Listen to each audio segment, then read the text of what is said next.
Friday, April 19th. I will listen to you.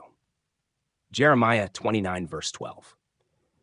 As we read about how Jehovah cared for those who were loyal to him in the past, our hope will grow ever stronger. Everything in God's word was written for our instruction, so that through our endurance and through the comfort from the scriptures we might have hope. Romans 15, verse 4 says, "For all the things that were written beforehand were written for our instruction, so that through our endurance and through the comfort from the scriptures we might have hope."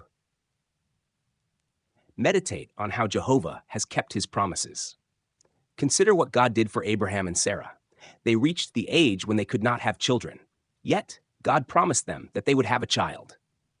Genesis 18, verse 10 says, "So one of them continued, 'I will surely return to you next year at this time, and look, your wife Sarah will have a son.'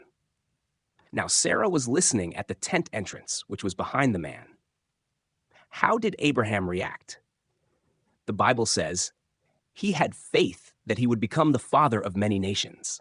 Romans 4, verse 18 says, "Although beyond hope, yet based on hope, he had faith that he would become the father of many nations according to what had been said.